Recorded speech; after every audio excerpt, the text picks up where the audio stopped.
Turn it all the way up.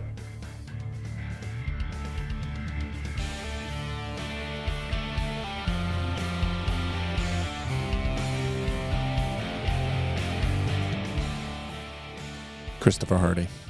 We good? We're here. Oh, sweet. I was zoned out looking at the screen still. Yeah, you were. Is it still my photo on there? No. What? No. What do you mean? I got that from, I won't say. Yeah, you can shut your mouth, you dirty prostitute. Big jiu-jitsu weekend we had. Yeah, it was awesome. Holy smokes. We're going to talk about it. Cool.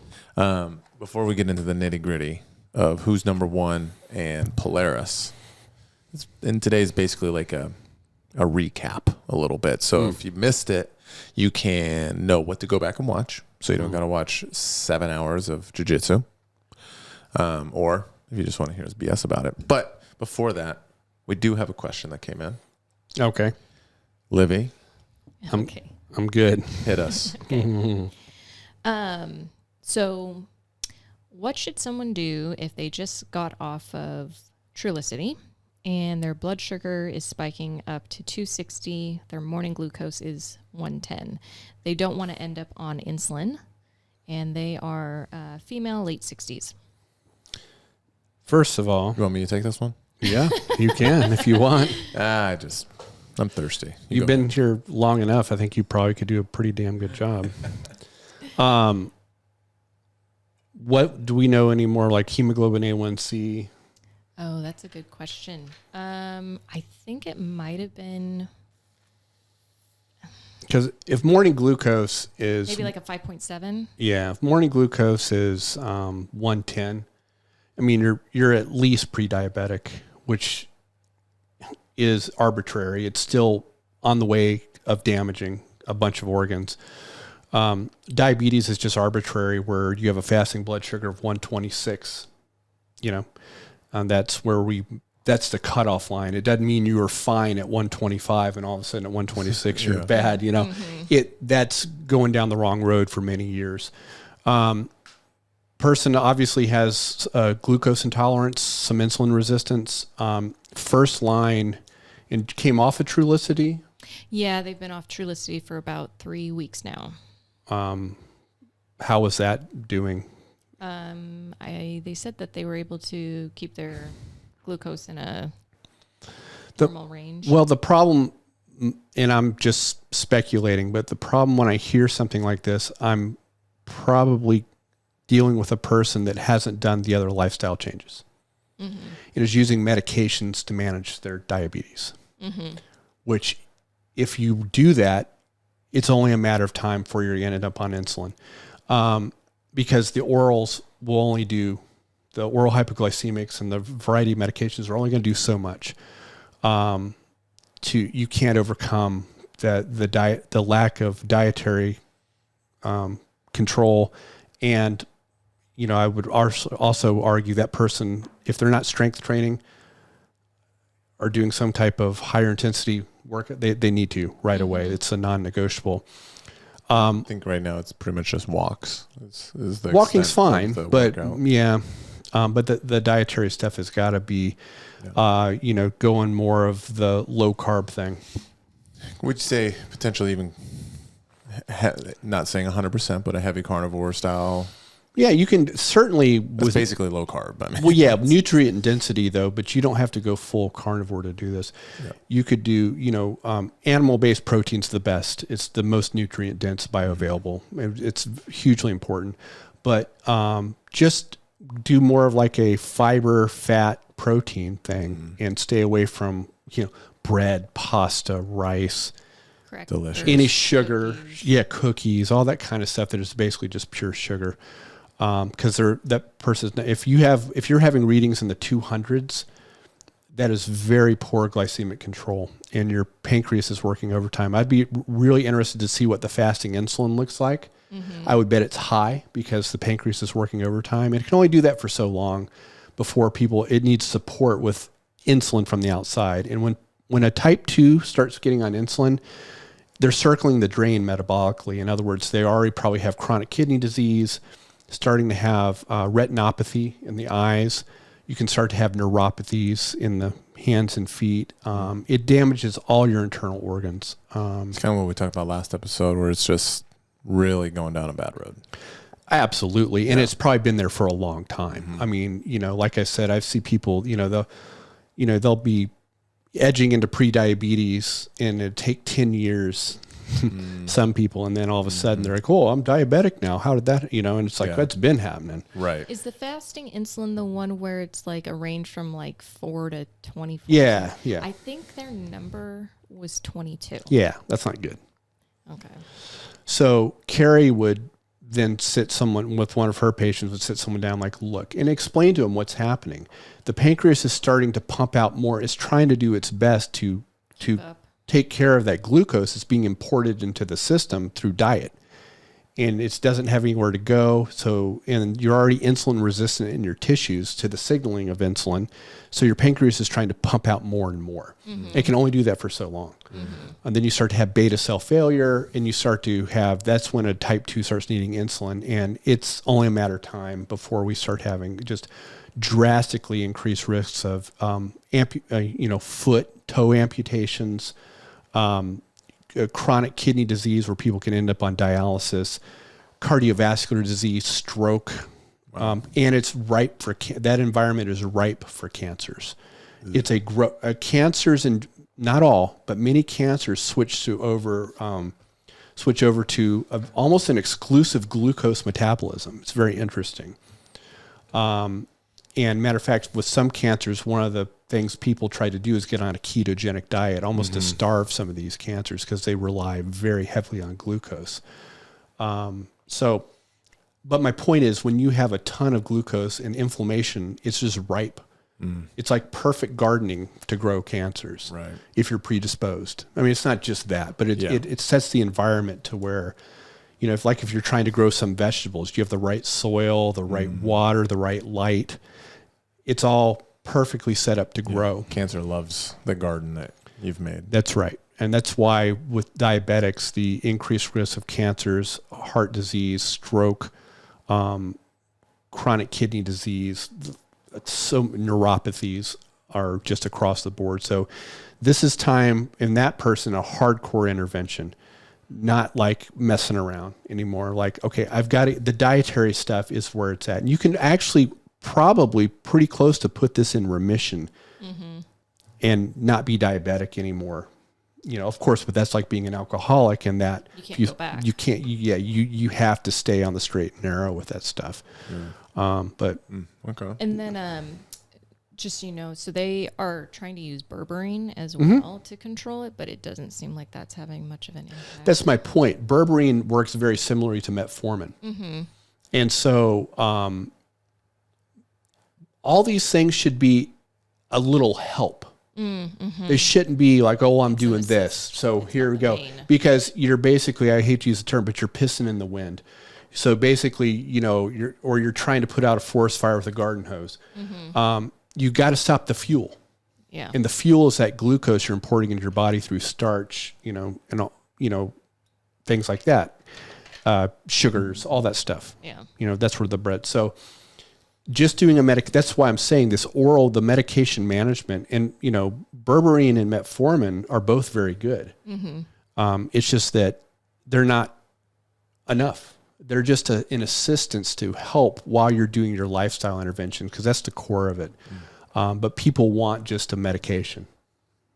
Would berries like raspberries or blueberries? Sure. I know raspberries have a lot of fiber in them. Yeah, all those type of fruit like that. Sugar. Yeah, and those aren't going to cause that many, unless you're sitting there just chowing down on these big ripe bananas and stuff. Yeah. Berries are fine. Okay. They really are, and they have a lot of good stuff in there. So yeah. Good info. Okay. Thank you. Sure. Well, switching gears to jiu-jitsu. Yep. You want to start with Polaris?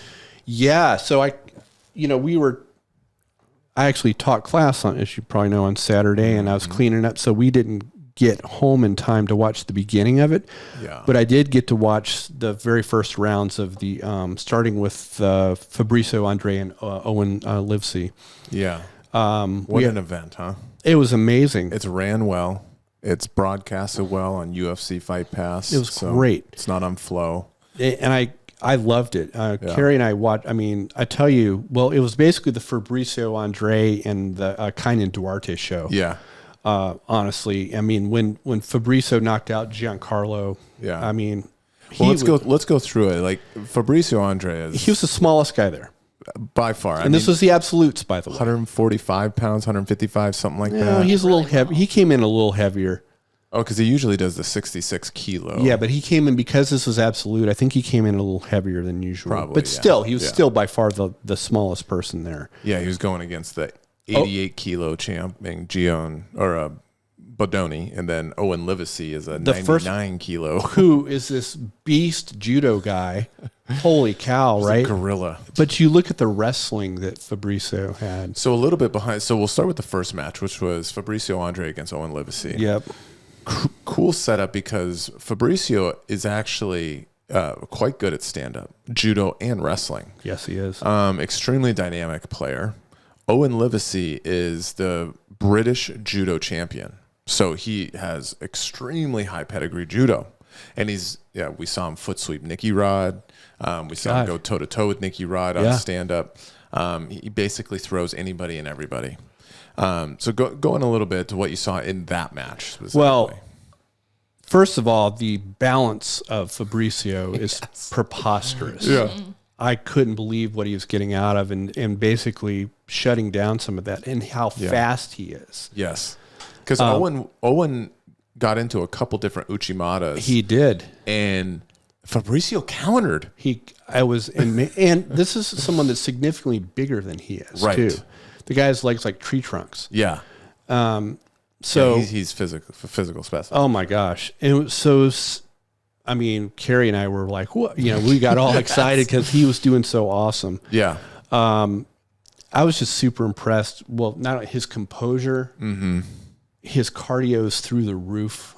I didn't see him getting tired. He doesn't breathe through his mouth. No. And I could see Owen was getting tired. Yes. And it was insane. Yeah. So, and Fabricio like even actually hit him with a throw. Yep. So it's one of these matches where you anticipated Fabrice was going to pull guard. Like why stand up with the guy? His main game is judo. And what I heard, I didn't hear indirectly. I heard he was actually talking like he was gonna pull guard, and then he was like, "Oh, yeah, I'm not gonna." He was like, you know what? I'm here. I'm gonna stand. Let's just do it. And there's a viral video of Andre at a judo school, and he's wearing his jiu-jitsu gi, and he's throwing all the black belts. Like his stand-up is second to none. Yeah. And he proved it in the whole tournament today, and we'll go over each match. But love it. He that if you can watch one, that's an absolutely great match to watch. I love that one. On the other side of the bracket, I believe we went right into Kaynan and Jason Rao. Yes, Kaynan Duarte. Obviously, he's pretty much the favorite, the biggest guy in the group. Incredible pedigree going against Jason Rao, which has this internet lore about him, where all these high level guys, Nicky Ryan, Gordon Ryan, Danaher, pretty much anyone from the East Coast talks about Jason Rao. Craig Jones has the best leg locking technique out of anyone they've ever gone with. It's Eddie Cummings and Jason Rao. That's how they talk about this guy. Exactly. And I don't know him well. He's one of Matt Serra's guys, which indirectly is in Hinzo's, right? Yep. That whole thing. But the lore also what I've just heard other people say, I don't know this for a fact, is that in the gym the guy is an absolute murderer. Yes. And hasn't put that level that he shows in the gym to competition, which I mean, we all know how difficult competition is under the light. It's not a dig on him at all. Right. But that's just kind of what the general consensus is. The guy is an absolute. And just like Fabricio Andre, which requested Owen Livesey for the first match. He wanted Kaynan. Jason Rao requested Kaynan. Wow. Which Why is not? like the peaches on this guy. Well, I guess his mindset is like, well, if I can't deal with him, he's going to be in here anyway. And you saw the respect of Kaynan for Jason because he knew Jason was going to want to pull, and he came out aggressive with a knee pick. Right away. Yeah. Took him down immediately. And then got into a good position instead of allowing Jason to play sit-up guard and make connections. And Kynan's top game is it looks miserable. Yeah, if I could be bold. It looks pretty awful. Being on the bottom. Between him and Gordon Ryan, dude, it looks like the most miserable place to be. Yeah, it was still a fun match to watch. Yeah. I mean, it was one-sided, but it was still fun. Yeah, it was definitely a good one. And then did we get Giancarlo? We got Giancarlo and Marcin. I don't want to mess his last name up. Yeah. Relatively not as known, but he won some sort of trials to get into this. His guard was really good. Yeah, he was giving Giancarlo a little bit of trouble in the beginning when it comes to retention, and even entered, I think, the legs at one point. That it wasn't necessarily a deep threat, but it was. Yeah, he was being offensive, which was pretty cool. Then he settled in though. Yeah, once Giancarlo got his groove back, he did an amazing back take. If I could recommend watching this match just for probably the last couple minutes when Bodoni takes his back and then finishes, it looked clinical. It was a fantastic finish. It was. What was the other match we had? Michelle, Isaac, Michelle, and Roberto Jimenez. Which just those names are going to tell you what kind of match that was. Yeah, that was impressive. Yeah, a lot of wrestling. Michelle had, I would say he had a pretty significant advantage on the feet. He has an odd wrestling style. It's not like a typical kind of freestyle wrestling. I guess because as he came up, he had a Dagestani guy that was in, I think, Australia that was his wrestling coach. So he ends up having a little bit different style of wrestling. And it seems to give fits. I mean, we saw him against Wagner going toe-to-toe at ADCC last year. And it was phenomenal. So this was a barn burner, entertaining match. Michelle takes it. But definitely recommend checking this one out. Just for the nonstop action. Yeah, absolutely. And moving into the semifinals, that was the upset we had. For the first upset we had, well, maybe it wasn't. Well, the first one was definitely Livesey and Hokage. Yeah, so now we have Hokage 2 against Giancarlo. So Giancarlo, 88 kilo, ADCC champion, submits his way basically through the whole ADCC. Right. I mean, this is incredible. Incredible grappler we have here. And then you have Fabricio Andre. I don't think he got past the first round at ADC. I could be wrong on that. He maybe got to the second round. He did lose against Victor Hugo in the absolute at ADCC, but that shows what he's willing to do also. Right. Victor Hugo's a monster. He's huge. And Andre puts it to him a little bit. I mean, what'd you see in that match? Well, I expected Giancarlo to kind of big brother him a little bit. A little bit. A little bit. The thing I noticed the most about that is how hard it is to keep that guy down. You get his hips to the mat. He's back up. It's almost like they don't touch it. He's a cat. They even mentioned they did mention they said that basically, they reminded him of that because he's always kind of on his feet. I think Sean Williams was doing some of was he on that one or is he on Who's Number One? He was Who's Number One. Okay, we had Palmer. That's right. The Raspberry Gorilla. That's right. Okay, I got because they're so close. I forgot who was commentating on which one. Raspberry Ape. Bodoni. I fully expected Bodoni. Not that it was going to be easy, but get him in once he got him down, get him into some sort of pinning position and just not let up. Right. But that first part was the problem. He couldn't control him. And once again, Hokage Uchimata's Bodoni and does a judo throw, scores a point, and now he's up. And if you can study Fabricio Andre's passing, now we have a geriatric black belt at our gym that is trying to mimic his style. That people call them boots or slippers or something like that. Geriatric. Yeah. When you said that, I thought for sure you I were would never say that referencing about me. you. I would never say that about you. No, he's not that old, but his hips and Really, like Bill? body You would is. never say that about Chris? I would not. Every podcast. But you specifically said geriatric black belt. Right. So there's like, okay, well, who could that be? And I know there's one or the other, and he's the other. I was going to say it. It's okay. Okay. Well, thank you for. So he has the body of a geriatric. But You called them slippers. So that's funny. he's trying to mimic Andre's passing. This is a great tournament. Yeah. To one, you get a lot of mat time watching him. Yeah. But his side-to-side quickness is impeccable. For outside passing? Yes. When he gets yeah. on top and he's outside passing, Yep. it's incredible, the speed. And taking note, what I did was I slowed some stuff down, and I was watching his grip structure. Mm-hmm. And then he's not doing large movements. He's doing like almost like scatting. Mm-hmm. Like, Yep. like side to side, or he gets a certain grip and he just makes a little jet, like just a little movement. With just little to- feints. Yes, and just to get Yeah. around a corner of something, not to get fully into position, but to get around the corner. And then it's almost like he's assessing the response. Well, if you watch slowly how I watched him, I forgot what match it was, passing a knee shield. I think that was Bodoni. Yeah, the hip. Yes. And it was amazing. Yeah. It didn't look like he was working because I always try to put myself in that, because knee shield can give you a freaking Right. hard time. Yeah.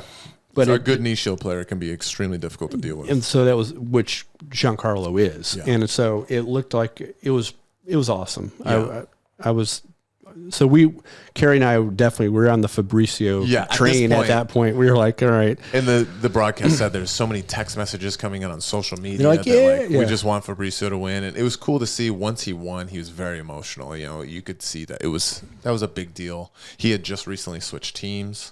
From Melky Goval. Melky Goval, right, With which was Mika and Baby Shark. And which now is he's interesting because then Kind of interesting. He's with Alliance now. yeah, There hasn't really been any talk of why that switch happened, but that's going to be pretty fascinating to see in the future. well, that lineage in general they're impressive guys. Yeah. For as young as they are, and they not only on the mats, but they seem to carry themselves very well. Yeah, yeah. You know what I mean? Yeah. As just Fabrizio's as a good- little bit of the hothead out of the group, but he's just emotional and he wears his emotions on his sleeve, and you kind of end up appreciating that. a little bit. Yeah. No, that was awesome. And the second semi was Kynan and Isaac. Yeah. Cool matchup. Very cool. Wouldn't normally see this unless it was an absolute, which this obviously was.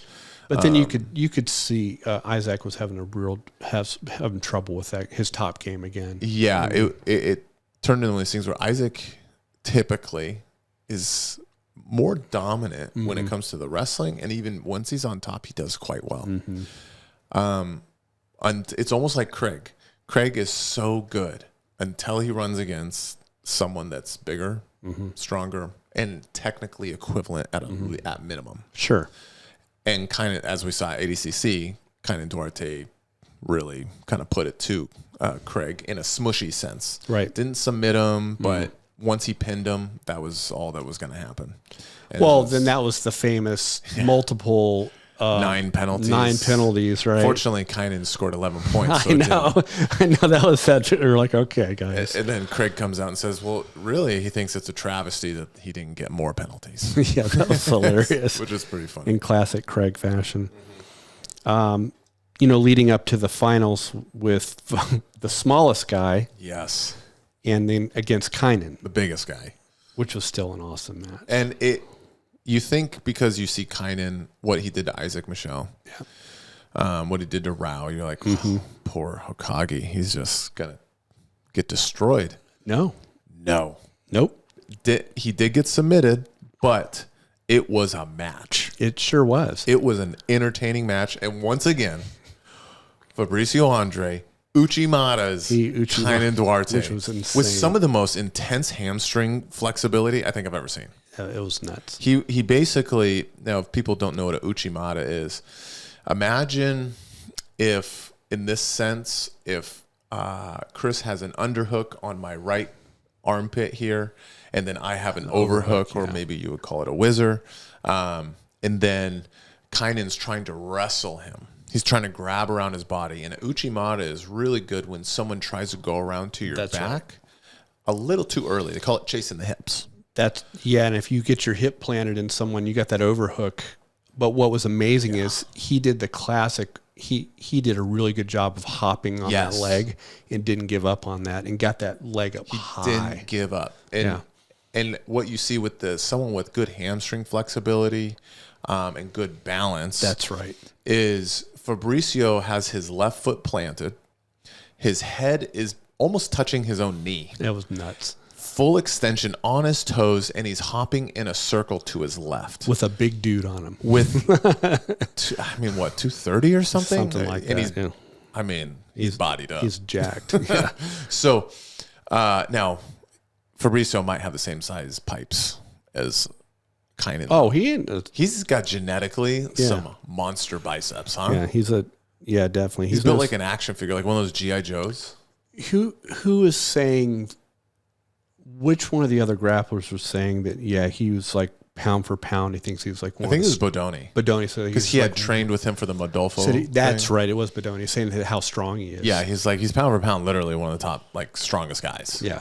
And you see in a couple of the matches when Fabricio gets some sort of wrist control or a palm to palm around your waist, it was not easy to break those grips. Well, here's a perfect example. If you let me segue a little bit. Someone, we always talk about strength training and carry over onto the mat. Mm-hmm. Someone like him is so functionally strong in these odd positions, and you're not getting that just from your sagittal plane. Not to say that the deadlift, squat, and all that isn't good, but he's able to generate all this power off of one leg in these crazy positions. Yeah. And so, you can tell he train, I'd love to see, does he do some strength and conditioning and what he does? Yeah, I know he does. There's only some clips of vlog style, through a day with Fabricio kind of thing. I'll see if I can find him to see kind of what he's doing. It almost like, the old Gymnastica Natural. Yes. It's almost like that kind of, the old kind of Hickson stuff, right? Well, and he's a perfect example of someone that obviously, he's bodied up, so he strength trains for sure. But did not neglect flexibility. The mobility. Excuse me. Right. And when those two things are together, it's lethal. Absolutely. And that's what I keep harping on. I know it sounds like a broken record, but if you're able to generate force from these odd angles and weird body positions, because there's no reason he should have been able to finish that Uchimata. Really, when you see the position that Kainen had on him on paper, no, yes, and he's literally, his head is coming down towards his own knee. His left leg is completely straight, full hamstring stretch, while his right leg is in between Kainen's, and because he's twisting and turning to his left and hopping, he's able to put Kainen's weight over his missing post now. That's right. And that's when it's just a flick. It turns into this out of nowhere. It's almost like the leverage or the tipping point happens. It's a beautiful thing when you see it. Just incredible.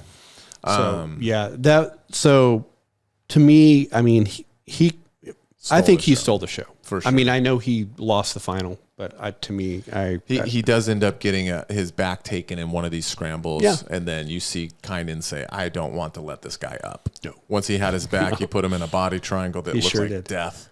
Did you see his face when he got in that body triangle? I was thinking to myself, your body triangle sucks to be in, but you have real strong legs, and I know how that feels. I was like, if I had Kainen, I just want to tap from the body triangle, dude. I could not imagine. No. And then he goes to more like a mandible strangle. Yeah. Over the for chin. sure. For sure. But it was a quick tap at that point. It was smart. I wouldn't. What are you going to do at that point? Yeah. So that really good. That event is awesome. I love it every time it comes out. Well produced. I'm digging it. $30,000. So they're paying them now. Yeah. Really, really good event on UFC Fight Pass. Definitely go back and watch it. Yeah, it's worthwhile. Get your 7-day free trial in there and just burn through a couple matches. Not bad. Yeah. But it was also, there was some other events. We also had, we won't talk about too much, but ONE FC had a couple jiu-jitsu and matches. I didn't watch it. They had Jessica Khan on there against, I cannot remember, but I believe the other gal won. I can't remember her name. Sorry. That's okay. Also, actually, I'll bring this up in a minute. But we had a bigger one, which is who's number one? Yeah. So this was awesome. The champions, I think they call it. Which is a great idea. They're basically kind of collecting champions Pretty from much every IBJJF, ADCC, the whole 9 yards. And a who's number one title, except for there was a last minute injury for the Lovato match. But there was a who's number one title on the line for pretty much everything. Well, I came in. I missed the prelims. I came in right at the semifinals with the featherweights with Diogo, Baby Shark, and Keith Krikorian. Is where I came in. 145 pounds. The featherweight 4-man tournament. Yeah, right? which was a great way to do it. You have 4-man brackets. The top 4 guys. And I love it. Yeah. It was quick. The people they paired up it was great. I believe we had Baby Shark against Keith Krikorian. That was the first one, which, again, Baby Shark. Yeah.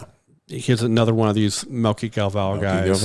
Really young. Incredible. 18, 19 years old. I love hearing him talk. Yeah. Odd voice. It's pretty interesting. No, it's okay, though. Andrew, I don't think he had heard his voice maybe before, and he messaged me. He was like, I didn't expect it. Yeah. I'm just saying. Didn't expect it. No. And then we had on the other side, Gabe Souza against the European. Ash Williams, which it was really cool to see him in this tournament because being in Europe, they don't get the opportunities as much. So it was really cool to see him. Well, yeah. And so. Who won that one? Which one? Gabe Souza versus. Gabe. Oh, okay. Yeah. Gabe knee hit bar. a beautiful knee bar. That knee bar was extended. And because Ash is known for his own leg lock game. Yep. And flexibility. And that was a dead to rights knee bar. Yeah. I mean, he was already full extended, and then grab that heel. That was amazing. And Souza's super impressive. So let's so shout out Lovato. He had Ricardo Evangelista, which outweighed him a bit. I didn't see that one. Lovato ended up hitting a beautiful triangle. Nice. Yeah, it was a great setup. I had that picked for the snoozer. Was it mounted triangle? No, he was going for one. I can't remember what sub he was going for, and then he. Well, was he in guard? I'm just wondering what was the position where he got it from. I actually can't even remember. It was a setup off one sub, and then he put him in a triangle at the last minute, and then boom, it was a quick tap too. Yeah, I mean, his top pressure is incredible, and I'm just wondering. I've seen him play more and more top game. Yeah, I was just wondering since I didn't see it, what it was supposed to be him versus Pedro Mourinho, and Mourinho got for the title. Nice. And Mourinho actually got hurt about a week and a half ago. That's so too then bad. Ricardo Evangelista, which is from Houston, I believe, but which is super big guy, local. Yeah, that's where the tournament, where the show was, and then he was the substitute, and it was a pretty good match. Well, I'll go back and watch it on Flow. Yeah, because I definitely wanted to see that one. It's just that we were all. But on paper, you might think it might be a bit of a snoozer, just because Lovato has a very pressury, slow style. Evangelista is kind of similar with a really good close guard and ankle lock system. But it actually had some not bad action. Wasn't a very long match either. All right. Cool. I actually missed the Bonta match, which is one of the prelims. Yeah, I didn't. Yeah. So starting with Baby Shark and Keith. And Keith. What'd you see? So it was a scramble fest. It was completely, and that's what I thought it would be. Worth watching, I would say, if it's worth your 15 minutes to check this it out. was a decision, but it was, in my mind, I think Baby Shark, it was fairly clear in my mind. I think so too. It was pretty cool to see Baby Shark. His passing sequences are absolutely phenomenal, but I will give it to Keith. Every time it looked like he was getting past, he would then somehow turn it into some sort of leg attack, a reversal of some sort. Yep. Keith came to play, and it was pretty cool to see him going with the ADCC champ, Baby Shark. And Keith put him in some danger a couple times. Mm-hmm. So it wasn't just a one-sided affair. They went sweep for sweep a couple times, which was awesome.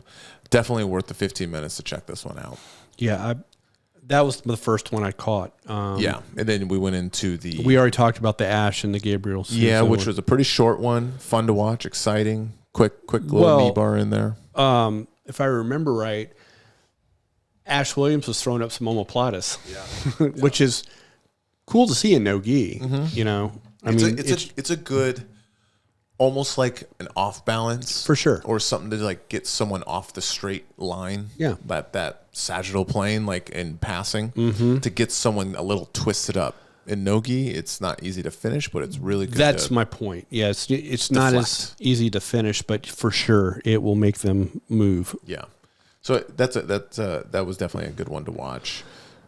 We did have a super fight in there. Are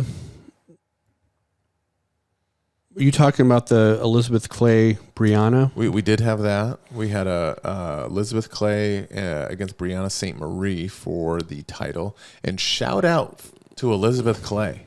Yeah, she's a listener, obviously. she changed her shorts. Oh, okay.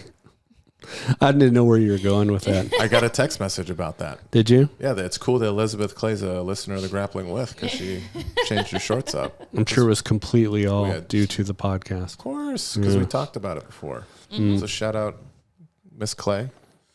Happy marriage. I tell you, what Carrie and I first, I hadn't seen her compete in a while. Clay. Yeah. And she looks like a different person. Yeah. She's leaner. Serious.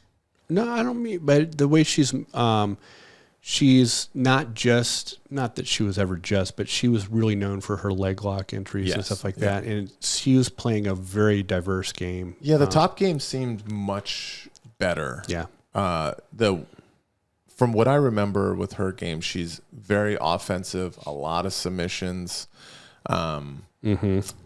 But there was some holes that if you pinned her and you didn't really risk anything, she'll put herself in a bad position to get a submission. And then if you get through that submission, you can kind of ride her out. Well, but it seemed that she was a little bit more methodical, better game plan. Well, still dangerous. She controlled St. Marie, which is saying something. I find really St. Marie well to be one of the most game. St. Marie came up a weight class, didn't she? Yeah, she did. Okay. And I would say St. Marie's one of the best scramblers, wrestlers, and just all around tough grapplers in the game. Well, it was pretty amazing. She was trying to work her half guard on Elizabeth, and Elizabeth shut her down with that. I mean, there wasn't the last several minutes was basically Elizabeth on top trying to, with some cross faces and trying to get a... Right, just not allowing St. Marie to kind of... it looked like St. Marie was really trying to just get in, because she kind of had a half guard kind of game, and use it to wrestle up, which she did at the very, very end. That's right. Just didn't count, but... It showed some good versatility for Clay, for sure. Yeah, I really enjoyed watching that. Because I think old Clay would have tried to jump on a submission from there to like maybe a Kimura or just something. And instead of doing that and potentially losing position, she stayed into a dominant I was spot. just about to say she played a very good positional game on that, which was awesome to watch. Which is kind of what you're saying. Like she's kind of grown a bit for sure. And she definitely is, it seems like, finding a more natural weight class. Yeah. Because she was doing heavyweight and stuff like now that. it's just they were oversized for her. I mean, and props to her. Remember, she was still subbing people, but she went against Gabby Garcia. Right. You see that one? I mean, so that's my point. I mean, you got to she'll like she was game. Yeah. So she's definitely one of my favorites to watch anymore. We had the other semifinals on welterweight, Mika Gaval and Jay Rodriguez, which was I thought was one of the best of the night. So this was another 4-man tournament, 170 pounds. I mean, the names in this, you're just like, oh, so you guys just want the most exciting matches possible. Yeah. And I will tell you, the armbar defense by Jay So let's get into Mika. Okay. First round, Mika Gavao on one side of the bracket is Mika Gavao. Once again, another Melky guy, 19 years old. If you don't know who Mika is, I'm sure you guys do. We're talking about like Tynan Dalpra level of quality grappler, gi, no gi, submission machine, phenomenal. Yeah, I mean, I think he might go down to be one of the best ever. By the time he's done, I think so too. So but go into it. What you so saw. we had J Rod from B who's Team. You know? wrestling. Yeah, It's so good. yeah. All kinds of. It was a scrambling match. Bendy, he is like oh my rubber. gosh! But that Mika had him, which I thought was dead to rights in that armbar, which he does that weave bar. that I love, that you love too.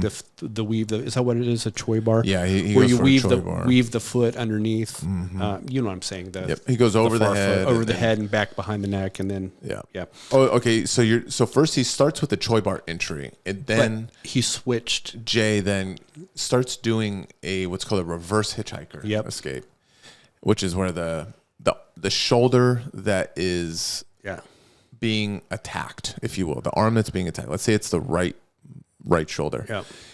You try to lift it up off the ground, and then you try to go thumb down. Right.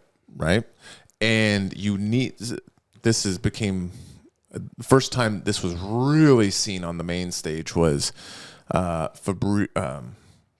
Verdum against Vinny Megalesh. I don't remember what year, ADCC, forgive me, but it was very it was crazy. Everyone was like, Vinny's arm's breaking, oh my gosh. And props, it did not, but I think there were like 4 escapes, right? in a literally. row. It was Imagine J-Rod his right arm's being attacked. He starts to look away from him, almost like he's turtling away, but he's not turtling. His shoulder's off the mat. His thumb is pointed down. Okay. And then he does almost like a Granby. Now, in this moment, what Chris was talking about, some people call it a pillow armbar because you put the foot, instead of imagine a normal armbar where your right foot is, if I'm attacking the right arm, my right foot is over the torso, my left leg is over the head. Yep. Instead, my right foot is hooking underneath their head. it weaves across the top of the arm, underhooks the Yes. head, and then you flip your left one on top of it. Exactly. So your pillow, because your foot's kind of under their head like a pillow. Now, Mika couldn't get his left foot over the face because he was turned away so much. Right. Now, backstory. This was cool because there was a special request to have J-Rod against Mika. They both wanted each other in the first round because Mika saw J-Rod do this escape at Aiga. I think it was Aiga, right? Or what? Quintet. It was quintet. So he hits this escape at Quintet, and Mika felt it was a good challenge to try to armbar J-Rod. So he was like, we should, I want him. I want to make sure, and he's going to go for an armbar. Well, half the match goes by, and there's no opportunity for an armbar until this moment. Yeah. And he throws that thing on so was fast, awesome. and everyone's screaming. Yep. He lifts his shoulder. He's going for the escape, but you see Mika has something for him. So as Jay starts almost like Granby rolling, Mika obviously planned for it because he maintained facing the legs and just barrel rolls with him. A lot of the time what happens is people, they go, oh, and they try to chase the back because the guy's turning away from him. They feel like they lose the shoulder No, line. he maintained that He position. maintained it and rolled with J-Rod. Yeah, it was awesome. This ends up happening 4 times. 4 times. Yeah, that's not an exaggeration. I counted it again. Over. And every time it looks You're like, like, oh, he's going to get the submitted. arm's getting tighter. Well, with Nikita that, said he had to look away. because with that kind of dynamic motion, Yes. you do the wrong way, the arm's broken. Right. Right. So, I mean, It could end up being tremendously bad in a flash because Mika is kind of known for, I mean, everyone's going for it hard, but he has such sharp technique. Yep. The braking pressure can be, which we see later in the night, can be absolutely horrendous. yes, we do. And J-Rod ends up getting out. Yeah, I know. He gets out after the 4th roll. Which is crazy. And then got back in his guard, basically. Yes. Yeah. And then J-Rod's immediately just in his face and ready to go. Yeah. It was all. Say J-Rod is like really known for getting like being able to escape like the worst positions ever. Yeah. Kind of like a Gary Tonin, too. Yeah. Gary Tonin's known for that. He gets put through the fire, but he just has a way to squirrel out. Well, his athleticism and body awareness is what's really crucial. And we're talking body awareness with inches to spare. Like where he is dead to rights, but there is just one little thing off. And he'll find it. Yes, which we see later in the match with a head and arm choke, which you're like, he's dead. He's done. I thought he was out, and he kept putting his thumb up. Yes. He keeps putting his thumb up, and you see a vein popping out of his brain. And then Mika goes back, readjusts, then hops over, dead to rights. I mean, it's incredible. Yep. And then it's so impressive. Once again, these Melky Goval guys, they're stand-up. Brazilians are not known for having super good wrestling. Sometimes they have good judo, for sure. Mm-hmm. Anderson, he's Ronaldo Jr. Like, there's some Brazilians that have fantastic judo. These guys have both.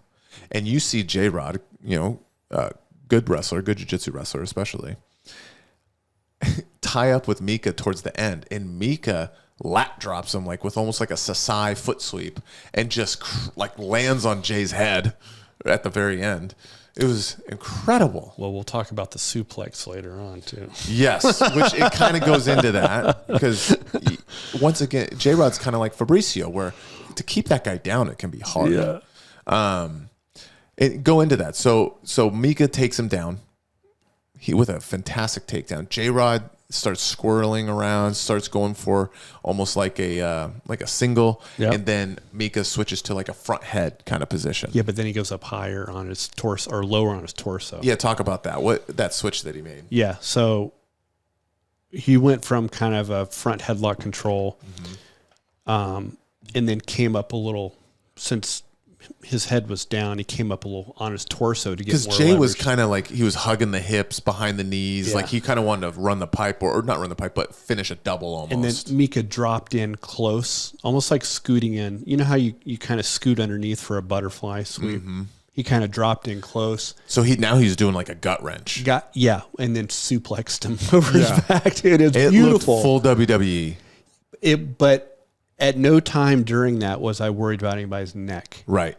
It was beautiful. Yeah. It's how it's supposed to hit. And I was like, what? And you see him do like, almost like when you're doing a power clean. Yeah. That, and he just rips him and suplexes him. But his position was perfect because he moved in even closer to. Yeah. Yeah. To actually have a strong position. Yep. Rather than like a bent over at trying the to do it from the outside more, right? And just trying to muscle it. That was perfect technique. And his crotch naturally, as he came in, it shoves Jay's head. That's what I'm saying. And allows the gut wrench to come up. And then he did a hip extension and just freaking pulled him right over. And Jay just flips. Yep. So it was beautiful. It was beautiful. I was like, "What?" Yeah, that's cool. Just tremendous. He tries it again, but Jay has such good weight balance that he couldn't lift him again.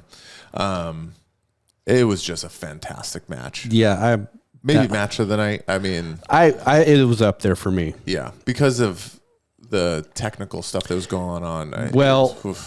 Then PJ and Andrew Tackett. I puked. Dude. I threw up. Dude. It was too much. It was so crazy. They were going so hard. PJ Barch, bless that guy has to have the mental strength of like some sort of World War II prisoner of war. Well, it's a wrestling background, dude. He's an all-American wrestler. Every time, so they got to the point once they're like, I want to say like 8 minutes in or something like that. You could start seeing the exhaustion on both of them, but definitely on PJ. Where if they went out of bounds, PJ just kind of like looks across the mat, and he's sitting like on his knee, and he's like, "Holy shit, I gotta get back to the middle." And you can see him like taking the breaths. Oh my god! Well, Tackett is a freaking incredible. His back takes to me. I mean, because they would go through these like scrambles when you see two cats and they like jump on each other and like. Oh, I know. You used to see the R's. Yes. Yeah. Especially young kittens, and they just like roll like a ball. Yeah. That's what they were doing. And you could see like in the moment, PJ could turn it on. But as soon as that break happened, it's like all the wind catches you. And, PJ, I think he's 30, 31 or something like that. Tackett didn't look like 18 years old. Didn't look like he was breathing too hard. No, until the very end. He was definitely tired. Yeah, he was hunched tired over at the end. finally. Well, he hurt himself. Which we found out about. Well, we'll go into that, yeah. Yeah, and he was kind of like touching his back and moving. I'm like, but he seemed to walk it off. I'm like, oh, probably it's fine. But I guess then who knows afterwards? You know how that you go sit down, you're like, oh, and he grabs you. Body starts kind of emergency So response. I hope he's okay. So that match was an absolute barn burner. They were so active. The wrestling, scrambles. I think the PJ Andrew and the Mika J match of the night. Those to me were match of the night. Fantastic. PJ gutted it out. He ended up losing. Andrew Tackett wins by decision, but just a fantastic match. And then we already went over the BSM versus Clay. Wasn't there another match? Yeah, didn't they have a super fight, or was that on the other card? What was the Aljo and? That was Polaris. That was Polaris. That's right. That was just two MMA guys. Yeah, just like a super fight. I'm not huge on the MMA guys doing grappling. I was interested in that because Aljo's back attack is pretty damn high level. The thing is that I find with the MMA guys doing grappling, they stand and they do. It's just not the best, and I think it's more so the rules. It's not the most entertaining stand-up matches. Yeah, no, I understand. Because there's no stalling calls and, there's not forced action. And both guys are typically, they don't pull the trigger a whole lot. Yeah. They wait for their moment and it just kind of turns into 5 minutes, 10 minutes. But I think if they do it more, they'll get into, you watch like Demetrius Johnson's just doing some gi jiu-jitsu and feeling his way into that whole thing, which and I think over time these guys' athleticism and it can be great. It's more so I know what you're saying. It's more in the no-gi when, like in IBJJF, let's say a guy gets down, you can't disengage. Right? Like you have to go, otherwise you will get a negative. On these submission-only matches, there's not really a whole lot of enforcement. Well, yeah, I mean, and I understand it's hard they're hardwired to, to do a certain thing. MMA jiu-jitsu is different. For sure. So. For sure. And there's so much control in that rather than and like they're actual attacks. Setting up for, for strikes. And so there's a lot to it. So I agree with you though. Yeah.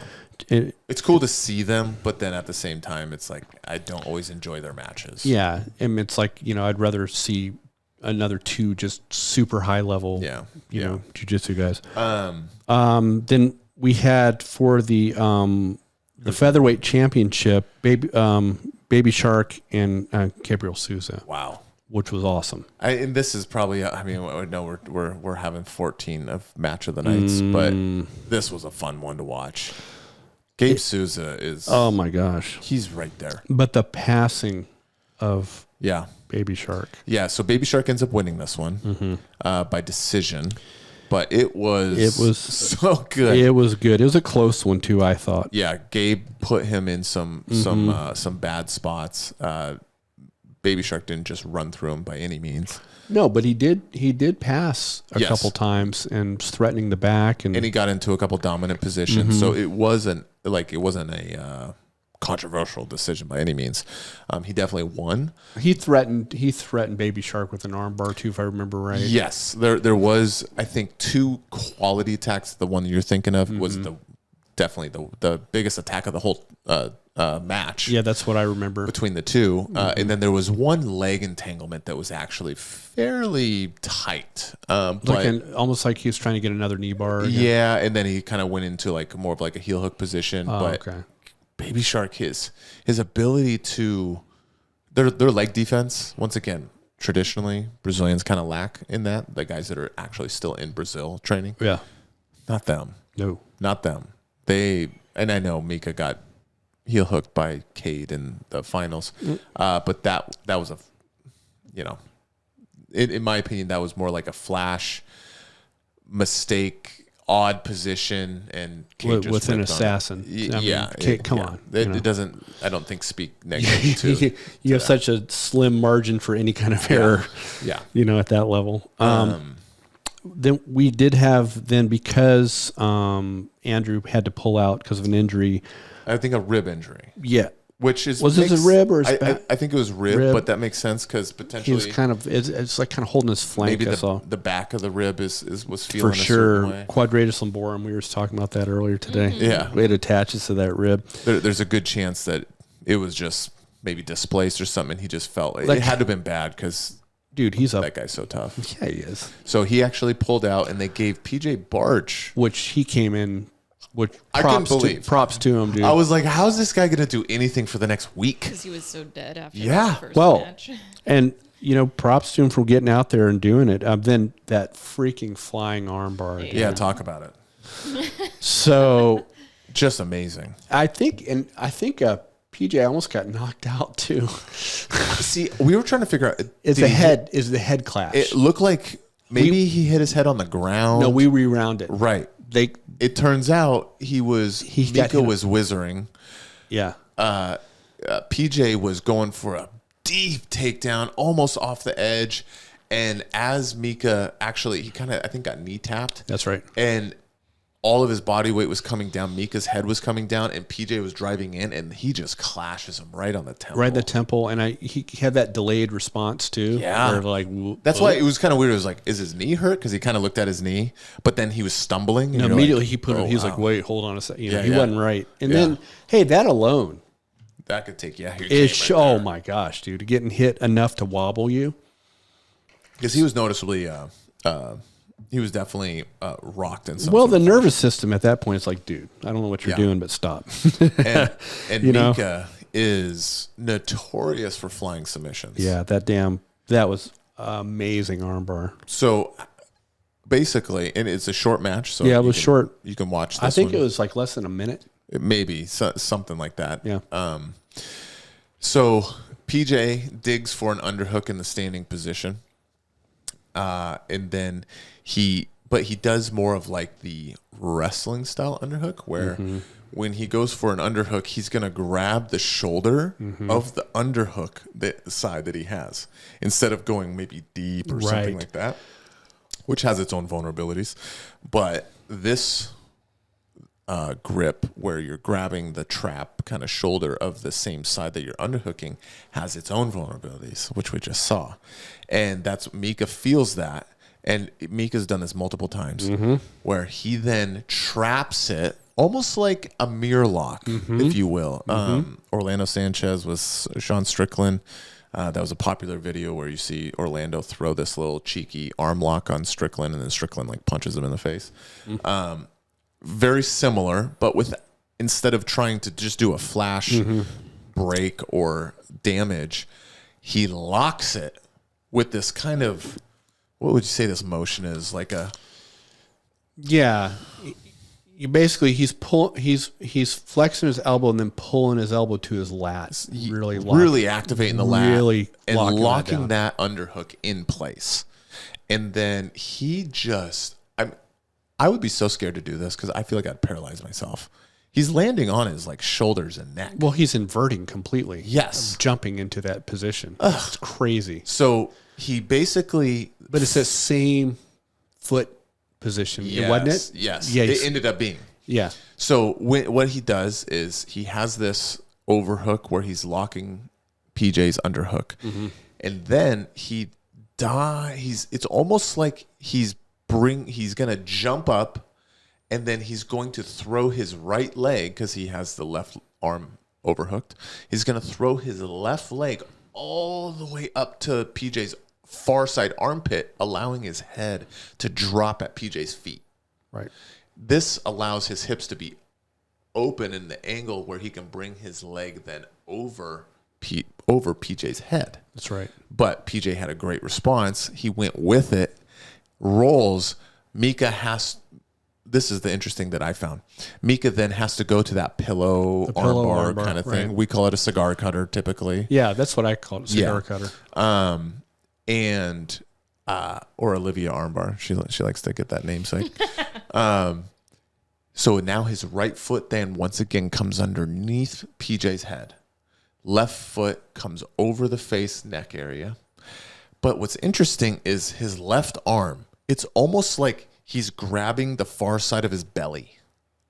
So imagine we're doing a guillotine. That's right. he's not using two hands though. It's almost like he uses it as a grip to grab his belly.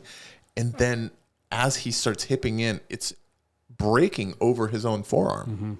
I thought that was quite interesting how once he got it there and he can hip in and you see amount of flexion in that elbow that looked gross. Well, it's extension. Icky poo-poo.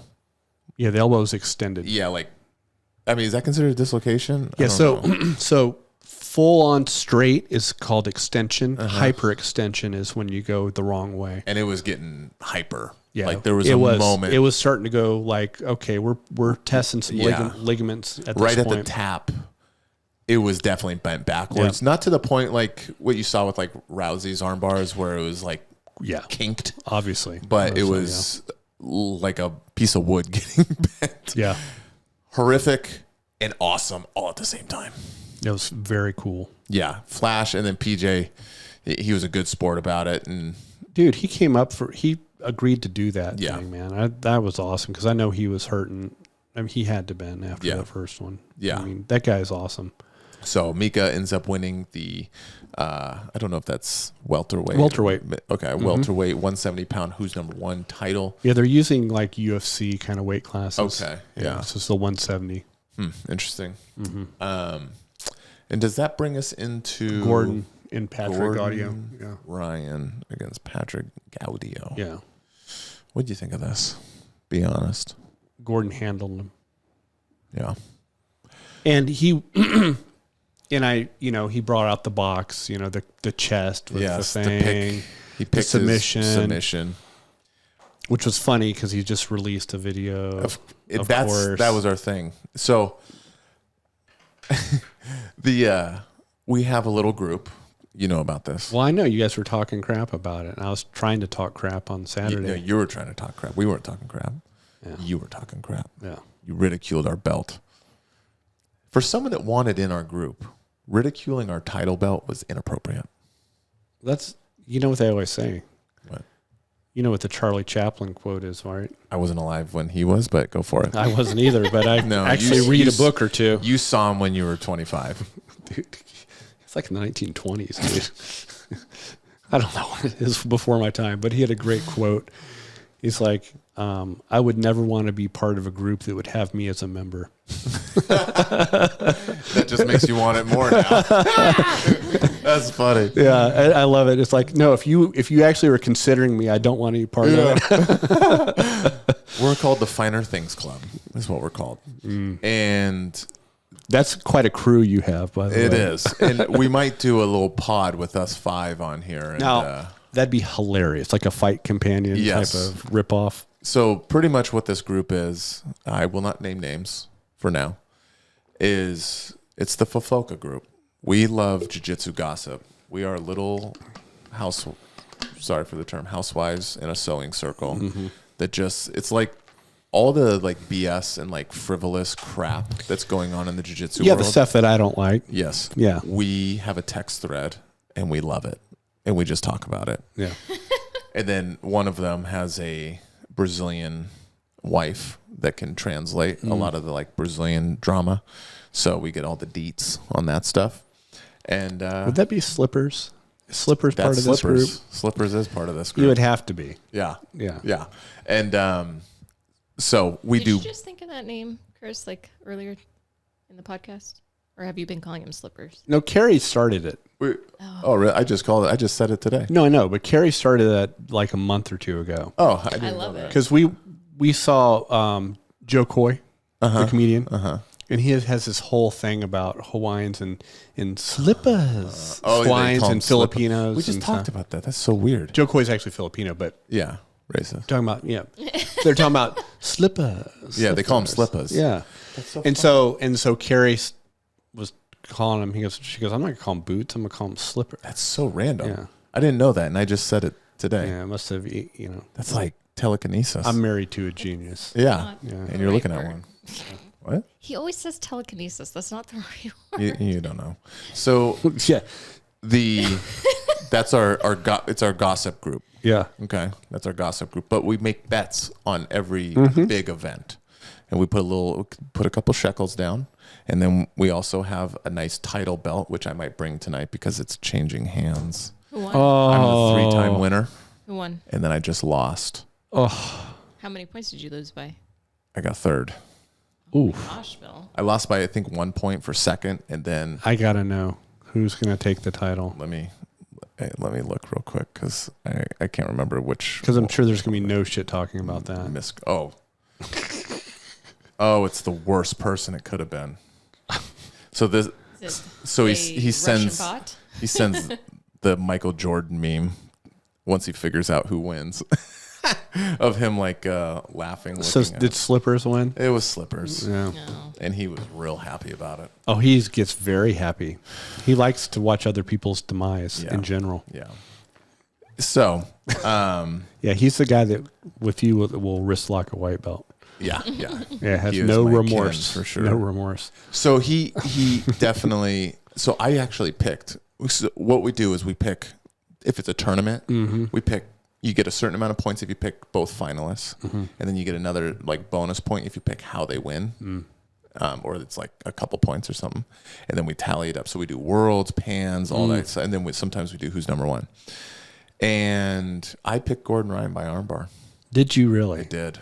A hilarious. Everyone picked Gordon. One picks Mother's Milk. I picked. That's what I thought he was going to do. Yeah, and it looked like he definitely had a chance. He sure did. I picked armbar. Someone picked head and arm choke, and then someone picked one arm rear strangle. I feel like he could have done them all. Literally. I mean, And that's the thing. I thought he was polling. playing a little bit with him. He's kind of like, I'm not going to do Yes. it right now. I'm going to work into this position. And as soon as he got in, And I was video messaging with a dear friend throughout this whole thing, and we were both saying like, we're both to the point where the whole like make them tire him out for 15 minutes, play with them. He had inside Senkaku on the guy. Like he had head and arm. He puts himself back. he sure did. We're to the point where we would rather him go full Mike Tyson, go in there, sub him in 30 seconds. Did you hear the guy yelling at him? He goes, half the time? He goes, Gordon, I got 20 grand on you finishing him in under 5 minutes. Get going. Okay. See, I think he made a couple funny comments, and then it got to the point where it's like, this guy on a fucking comedian show? Like, this guy just won't shut the hell up. But, I mean, he had some funny comments, but Is that the same guy that talked about Tackett's hair? Probably. Yeah. That was kind of funny. It was kind of funny. Maybe he was at ADCC with the whole. Yeah. What was that? Grab him by the dick. Yeah, that one. Grab his dick and twist it. Oh, my God. Someone yelled that out when it was real quiet. Yeah. And everyone in the stadium heard. That's actually funny. Well, exactly. The guy's got some hitters, but then sometimes you're like, all right. They shamed the DJ at ADC to stop playing music. They did. Like, because they have music going during the event, and then I think it went down, and then it started playing again, and they're like, "Shut off the music!" Like, Yeah. and then he shut it off. Poor guy. I don't know. Oh, my God. Whatever. They're like paying him to do that. Yeah, right? exactly. Come on. And it's better with the music, honestly. well, but yeah, so you guys are of the opinion, stop playing with your food. Yes, like go in there, sub these guys in a minute, cash your check, and get out. That's, in my opinion, at this point, it's more entertaining than the play with your food. Yes, it's cool to watch the greatest no-gi grappler of all time and have like time watching it. And it's freaking gangster to have the freaking Very note cool. in the freaking And I don't treasure think- chest. I don't know how often he could do that without tiring them out first. Well, that's what I'm saying. Yeah. So that I mean, that's what he wants to do. He wants to pick what he's going to do, and to do that, And then have a DVD come out the next week. Because that's what he did. He has Yeah. a I armbar know DVD. systematically attacking the armbar or Yeah. something like Which that. is yeah. like, that's cool. But at the same time, especially when he's handpicking his opponents, which is where, Yep. like, Gaudio shouldn't have even been in there with him. And that's nothing against Gaudio. Yeah. But the guy is 8-9 in his last matches. He's never won a major title. But you know why you picked him, though? Yes, because he beat him by an advantage. That's at right. The last time he did IBJJF in 2018. There's a reason then. That's not a good reason. But I think he's in a position now where he can. Right, but it doesn't mean it's a good reason. I mean, otherwise we just see what we saw. A guy playing with his food, right? Well, then who should who should go against Well, I him? think there's a few guys that are kind of obvious. Kynan Duarte, Yeah. Craig Jones. Yeah. Wouldn't mind seeing those. That'd be great. Some people wouldn't mind seeing Pena again. I don't really care too much for that. I'd like to see the Duarte one. I mean, and I get why he's never going to go against Kynan Duarte unless it's in a tournament because the whole Modofo camp, that's part of the Fofoka group. We know about this sort of thing. Kynan pissed him off, and he said, "You'll never get the chance to fight So no me." soup for you, basically. Basically, Okay. unless it's at a tournament like ADCC. All right. But like the next match against Barbosa, yes, can it maybe be an entertaining match? Maybe. But Gordon at this point is so much bigger, right? Lucas is focusing on MMA. Right. Well, then Gordon talked trash and says, "Oh, he's just going to squirrel around the mat." Yeah, for because that's what he did something. last time. Because now he's going on this campaign of all the guys he never submitted, but Right. he beat. Okay. You don't mind that? No. See, this is why you're not in the Fofoka group. That's right. You won't talk some shit. I want to hear you call I will Gordon talk- a biatch. No, I will talk shit, but it's got to be authentic. If I don't really feel that way, it's just going to come off as something not authentic. You're not disappointed with Barbosa against Gordon? I am. Or thank you. Yeah, I would rather see gonna be something boring. else. It's gonna be boring. Yeah. He's going to sit on his chest, Yeah. take a dump, and then submit him. I really get a lot out of watching What we just saw this weekend. just his positional control. Of course. It's amazing. I take mental notes every time I watch and see how he moves, what he does with the legs. Totally. It's amazing. It's the best positional grappler probably ever, right? It's freaking awesome. And so like where some people were like, "Oh, it was boring." It's like, dude, it's freaking high level. Yeah. So Your mentor would say it wasn't, or it was boring. well, we can have a difference of opinion. No, you can't. We sure can. You go hold his towel and dry him off. No, I usually swat him with it, like in the locker room. But that's so he ends up armbarring him. Gordon wins, and then they announce the next match, which is Lucas Barbosa. I think November 2nd. Is that right? Yeah, something like Something that. in November. So it'll be interesting to see what matches come about with that one. It's on the same promotion. Yeah, it's going to be another Who's Number One. Okay. Gordon said he's trying to get, I think, 2, maybe 3 more matches in before the end of the year. Did you Not say just with Who's Number 30th? One. But, That's when it is. oh, 30th? Okay, November November 30th. Okay, that sounds more reasonable. Usually there's a little more space between. Yeah, so he's probably going to have a match maybe in a different promotion. And But he's still got 8 weeks. yeah. Yeah, so that makes sense. So a lot of info will be coming out on that one. But all in all, pretty good card. Pretty entertaining. It wasn't bad. No, I really enjoyed it. Yeah. Carrie and I. Sometimes the Who's Number Ones can be a little boring. And this is coming from an absolute fanatic. I watch everything. But they're so high level. They're matched so Right. well. Right. Submission only. Right. Kind of makes for not a lot of submissions. Yeah. And just, with the submission only rule set, it can be a little murky and then 15-minute matches. But the matchmaking was great. So, Especially at this one. yeah, it was excellent. So But I enjoyed typically at a Who's Number One, they're so evenly matched. it. You start stalemating. Yeah, Yeah, and then I know. it can be a little like drawn out. The pace was good as well. Did we have any commercials in the middle? As in like where they shrink it down? No, No. I think they just did commercials in between. they did match- in between matches. Thank you, Flow Grappling. Yeah, good job. We shit on you enough. When you do something right, we should give you a thumbs Yeah, up. you're right about that. That was nice that they didn't do that. No, I Because we know that you're listening. I appreciate it. I like Sean Williams' commentary too. Yeah, he's definitely, I would say, one of the better commentators. I mean, he can sit there and has that type of experience and look at a position. Well, he could do this or this or that. You know what I mean? he's up to date on modern stuff. He sure old- is. Obviously, old stuff. He's Yeah. super old school. I think him and Jay Regliabuto, I think his name is, Big J, is my favorites. He's the guy that, he's part of the Tom DeBlas and all that kind of group. Big, kind of a fat guy with a big beard. Where's the blog? You know what I'm talking about? Yeah, I know who you're talking about. I think he's great too. I think those two together are really some of my favorite. Yeah, they do. That's a good commentary. I thought it was a well run. Yeah. Yeah. Good event. So some good matches, I would say, all around between the two events. I don't have anything else. That's all I had too. You know, I had to yell at someone who's a pre-diabetic, and then we got to talk about jiu-jitsu. That's how we like to roll. Yeah. Yeah, that's it. Like, subscribe, ask questions. We love answering them. Medical or jiu-jitsu. We'll see you on the next one. Yep. Later.